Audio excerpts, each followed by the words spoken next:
We're traveling to 8 cities across Africa to find bold, innovative entrepreneurs tackling real-world challenges head-on. Each city's winner will advance to the finale in Mauritius to compete for investment. Today, our journey brings us to Cairo, Egypt, where tradition meets modern ambition and a new wave of visionaries is rising to make their mark. At the center of it all is the ALX Ventures City Accelerator, where the city's top minds are shaping the future. This accelerator is more than a launch pad. It's a hub for creating jobs, driving innovation, and building the skills needed for a tech-driven world. With support from dedicated mentors, each founder is refining their vision, preparing for a pitch that could change everything. The stakes are high and the pressure is up. It's make or break as our founders work with their mentors to perfect every word, every idea, and every moment. Welcome to the Do Hard Things Challenge.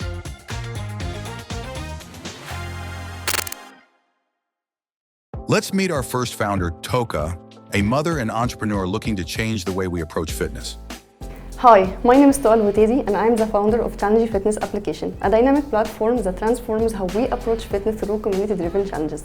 As a mother of 3 kids, I know how hard it can be to stay motivated and fit. This is why I created Challenji, an app that leverages the power of community and competition to motivate users, making fitness accessible for everyone no matter their fitness level.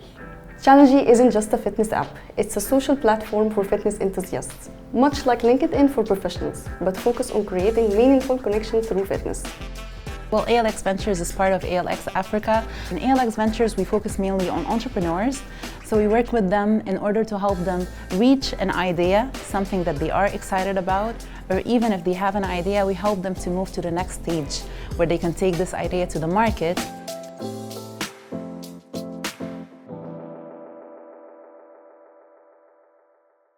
First of all, let me thank you all for being here. It's a great pleasure to be pitching in front of you today. Before we dive in, let me ask you, how many times have you promised yourself to start a healthy lifestyle and a workout routine only to find it hard to stick with? Are you one of those people who say, I will hit the gym next week, next month, next year, till you find yourself like this guy, 8 years in a row? Yes, I can relate myself as a mother of 3 kids. I've always struggled to stay motivated and fit, and so 42% of people can relate too. Challenji solves these problems by leveraging the power of community and competition. This is a social media app focused on fitness enthusiasts. You can connect with anyone in the world and share your progress and activity on your profile for people to see and comment on your activity and achievements. We also offer inclusive challenges for wheelchair users, seniors, and pregnant ladies. You can connect to any type of smartwatch or fitness tracker. Now let's talk about market size. We have, in MENA region, only 15 million active users. 2 million of them are Egyptian, resides in Egypt. That's 15%. And the fitness app market had generated $20 million in Egyptian market revenue was valued by $2 million. To reach our audience, we have built a go-to-market strategy, partnering with centers and gyms, collaborating with health organizations and corporate wellness programs, and of course, working with fitness influencers and bloggers. And to reach more customers, we'll be doing paid advertising, social media engagement, referral programs, and email marketing. The app is now available at Google Play and App Store, and we're also promoting the app within our website through the Healthy Food Library and the Fitness blog. We are the only one who offers virtual challenges for people with disability or on wheelchair. We are seeking $250K in exchange for 5% equity. We are planning to onboard 18K users in the first year to project $650K, and in the third year we are planning to onboard 25K users, premium users of course, to generate almost $1 million. We have finished milestone 1, the beta launch and the feedback collection. For the milestone, okay, we are going to roll out more inclusive, and eventually will be expanding globally. Challenji isn't just a fitness app; it's a global movement. خلاص دي closure. A global movement to make people connect with each other and try to reach their limits together, for everyone everywhere. With fitness playing a more crucial role in everyday lives, are the judges convinced that Challenji can bring something new to the table? So my question is about the total size of the market. You gave some numbers about the size of the market. Honestly, I felt that they were a bit conservative. So I think you had 15 million for MENA, 2 million for Egypt. Exactly. Compared to the size of the population, I would have expected a larger total addressable market. So can you tell me a bit more about how you got to that number? As I said, there is different entry point for each market. For instance, in North American market, we are going to penetrate this market through inclusive challenges. Challenges for pregnant ladies and seniors and wheelchair users, because they already have huge numbers of those groups. Aside from the challenges, you're saying we're going to start with different challenges, but that means that you already got them to download the app. How are you getting them to download the app? How are you getting your customers? Okay, we're going to partner with fitness centers and gyms and collaborate with health organizations and offer corporate wellness programs. Also, the most important part, in my opinion, working with fitness influencers and bloggers. Because this way, you're going to have more reach and exposure. Another question regarding your team. Is there anybody on the team that is a certified coach or a fitness expert besides the martial artist that you mentioned? No. Okay. I think that's it from me. Thank you. Thank you. Thank you. Next up is Ahmed from Hybridly, who is looking to tackle Africa's energy crisis. My name is Ahmed Hafez and I'm the founder and CEO of Hybridly, a startup aimed to eradicate energy poverty in Africa. At least 650 million people lack access to electricity today, not to mention other millions who are energy insecure in Africa. Although we believe in the power of renewable energy to be a solution to such an injustice, the current long processes and cumbersome technology and existing credit gaps seem to flint the light of this potential in Africa. We wanted to devise an innovative business model where we bring these fragmented stakeholders under one roof, unleashing the new wave of Africa's climate businesses that is action-oriented and impact-centered. I wake up every day with only one mission, that is making sure Hybridly is providing energy to what matters. I'm always happy to see entrepreneurs that don't think of, honestly, the big challenges that they're about to face on their journey. And that's what makes entrepreneurs entrepreneurs. They always look at the bright side, at the silver lining. That being said, obviously, there are some ecosystem challenges, being maybe access to capital, regulatory issues and frameworks, and also the unavailability of information and data, which makes the journey more uncertain. So what is color without light? What is joy when you can't see a smile? What if the solution to our most acute crisis still lies in the mind of a child that didn't have access to electricity today? 7 out of 10 people in sub-Saharan Africa lack access to electricity in 2024. At least we need to power 205 million homes in Africa with renewable energy to achieve SDG number 7. However, there are incumbent difficulties when it comes to deploying renewable energy and existing credit gaps.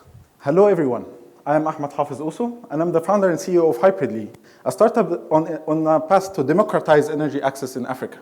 How we plan to do it is connecting all stakeholders under one umbrella, using AI to provide instantaneous analysis, and of course, monitoring solutions we deploy using IoT. This is doing things the Hybridly way. This is a gigantic market size, valued at $1.5 trillion in 2025 globally, and also in Egypt, it's valued around $10 billion. However, we aim to capture $1 million in top-line revenue in 2025, growing through $100 million in 2028. Local competitors lagged 3 main things. Of course, using AI to provide instantaneous analysis, and of course, still, access to finance is very challenging when it comes to small and mid-scale renewable energy solutions. Our revenue model is threefold. A, we use a cost-plus model per turnkey project we deliver. B, we charge contractor subscriptions to be featured on our platform. C, we take cuts of the procurement deals happening through our platform as well. Our traction to date is $1 million coming from 1,015 kilowatts of total contracted capacity. And of course, this is offsetting 704 tons of CO2 for 25 years across the lifetime of the projects we contracted. We have reached out to many people in this ecosystem, onboarding 5% of the 200 people we have already contacted. We have bootstrapped 400,000 EGPs, and we have secured an equity swap investment deal with a leading software company in MENA for $500,000. We are asking for $5,000 for 5% of our company to be spent across the IoT technology development, marketing, and of course, obtaining operational excellence in the markets we are operating in. Of course, we align with all the sustainability development goals, especially 7, 8, 11, and 13. And of course, we will help Egypt achieve the 2030 vision of 42% renewables on grid. Hybridly is providing energy to what matters. With such a bold idea stretching across the continent, are the judges convinced that Ahmed can tackle this problem? I missed, how are you making money? Okay. So we make money from 3 main streams. The first of them is we charge cost plus of any project that we deliver turnkey. For example, if you want to deploy a renewable energy station that is 100,000 EGPs, and we find you the contractor to do it, we are actually charging 10% extra of this transaction. And about the 2 other models, contractors, we are a lead generating company for the contractors that we are dealing with. So we charge them subscriptions, yearly subscriptions to be deducted from the first transaction that they make on our website. And of course, we have procurement deals when we deal with mass sellers of the components of the renewable energy systems and deliver it to the vendors implementing projects with Hybrid. Don't you feel that your business model is very dependent on third parties? Well, I guess it's our scalability sauce. In some sense, yes, we are dependent, but again, it's Extremely dependent. Without third parties, you're practically not able to add much. I'm challenging. I know I'm being a bit. Definitely. Again, we see ourselves as an enabler of the ecosystem. I'm not contracting any renewable energy projects. I'm not a renewable energy company. I'm actually a software company that is connecting renewable energy ecosystem to each other. We are connecting those stakeholders because this is where the gap is. Okay. This technology has been invented in 1921. Einstein won the Nobel Prize for it. Yet it didn't become an innovation. Okay, so we are targeting people who have the energy autonomy decision. Anybody of those, if I went to them and convinced them with renewable energy, they have the decision to convert. This is why we are not targeting apartments. Got it. Thank you. Now for our final founder, Samar, whose passion for education from a young age led her to create Edulga. Ever since I was a child, I've had a passion for learning and sharing knowledge. I would get so excited teaching new things I discovered to everyone around me. But when my younger cousin came from abroad one summer, she brought along a collection of advanced and captivating books. This opportunity was amazing, but it opened my eyes to something very, very shocking and important. Even though we were both dedicated students, the opportunities and resources we had access to were vastly different. It was then when I realized I want to be part of solving this problem. And that's why I started Edulga, our revolutionary platform. It's okay to fail. A lot of us are grown up to feel that failure is something that we should really look down upon and distance ourselves from. But the way that we learn is that we fail. Good afternoon, everyone. This is Samar, founder and CEO of Edulga, an accelerator for global development in education.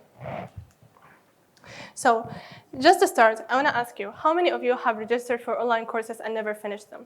Please raise your hand. Well, you're not alone. Because according to research from Harvard University and MIT, only 3% of people finish their online courses. But this doesn't mean online education is dead. Because 57% of people every single day go online just to learn something new. Students have very low retention rates in schools, so 70% of them just go online trying to fill their learning gaps, complete their assignments. They think the job market is going to be forgiving, but they just realize that their curriculums update every 10 years. They're unprepared, and if they're lucky to get a job, 62% of them just also go online to complete their tasks. So what are we going to do? we introduced Edulga, a knowledge as a service platform. Our three main services are a lifelong learning journey roadmap generator, a curriculum designer, and also a knowledge simulator. At the heart of Edulga is the brain. It's a large knowledge graph powered by AI and based by content from worldwide contributors. We basically break down content to the tiniest bits possible, and we connect it through AI logically, so we can have a large knowledge graph, and according to students' interests and personal goals, we generate for them roadmaps for their lifelong learning goals. And the best thing is, it's starting from here, Africa, the largest working age population in the world. Oh my God. Okay, our customer segment is B2B and B2C, and we're gonna acquisition them through partnerships and community building, also with branding. Our business model is a freemium model based on credits and supported by blockchain. We basically take content, we tokenize it, we give every bit of content a certificate and also an amount of credit that equals how much it should equal. And the more quality the content is, the more valuable the certificate is, and the more credit it equals. It goes embedded also with the content itself inside of our knowledge graphs. Through subscription, students acquire this knowledge, and also educational institutions and content creators can have a return in investment on their content this way. And we are the first of our kind. We're an ecosystem accelerator. All of those people we see here, all of those companies, they're gonna be our partners, inshallah. Our ask is for 500K for 5% in equity.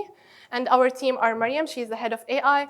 I'm the founder and CEO, and we have Fahad Kiani, he's our CTO. We have an international team. We're internationally located, very, very good in our fields. I'm very proud of them. We were all up last night. And yeah, we have a strong advisory board. And yes, join us in our mission. Thank you so much, Samar. Samar's idea combines research with technology. Are the judges impressed with her pitch? What is the key hypothesis on why people don't complete? And whether it is a user experience, whether it's people are not satisfied with the quality of the data or the knowledge, and why you are really convinced that by providing this in the way that you've packaged, you are really solving that problem, as opposed to just throwing technology at the problem. Okay. I'm convinced this solution is going to solve the problem for the users and also for the educational system as a whole, because we're going to connect everything together. Like when you see how every industry has really exceeded, they created connections.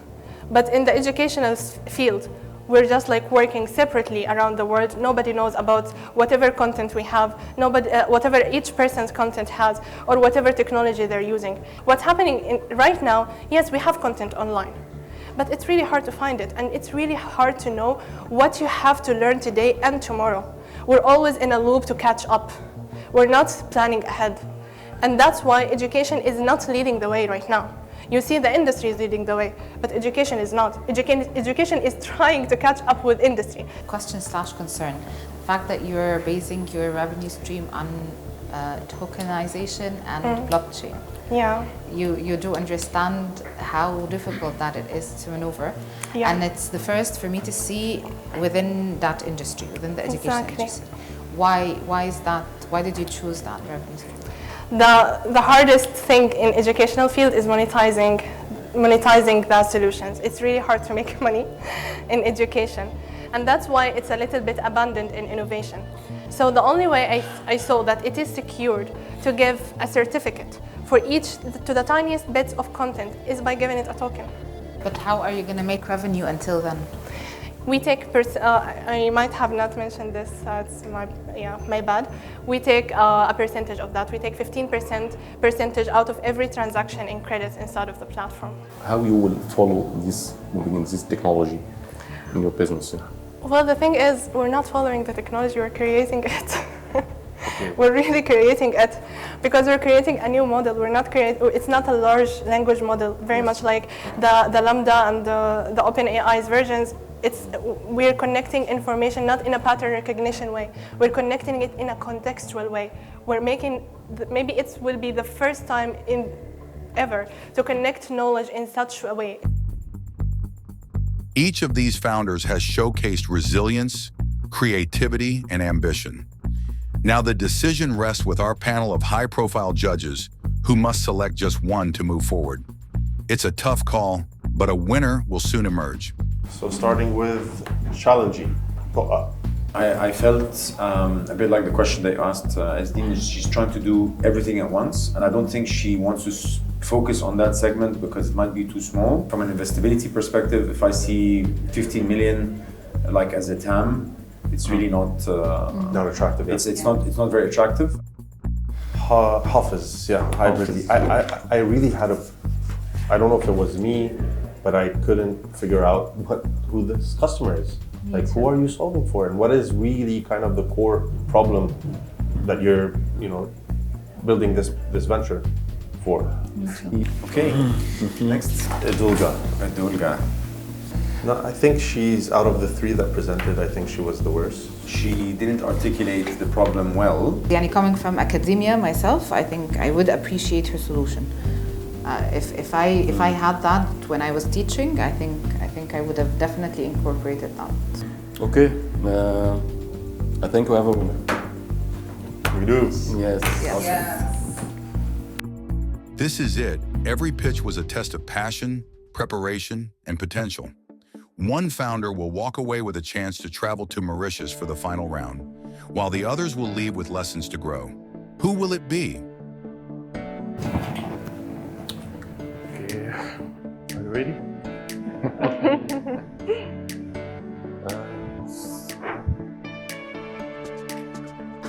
Congratulations for getting so far, and thank you so much for great presentations. And we came to the conclusion that, although you still need to work on that, Edulga, congratulations.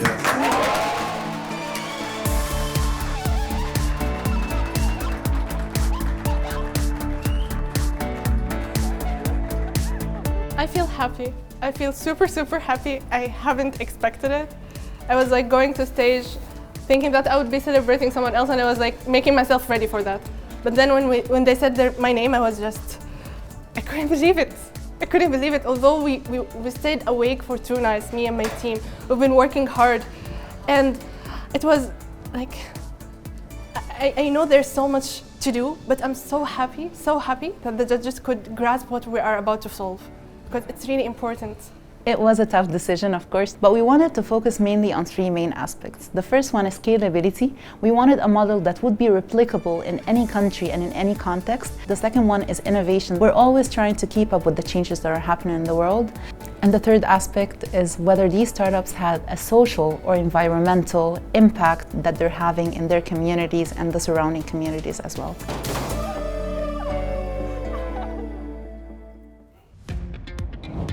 Congratulations to Samar. You're off to Mauritius to represent Egypt in the final pitch of the Do Hard Things Challenge. Tune in next time to see more bold entrepreneurs face the test of the Do Hard Things Challenge.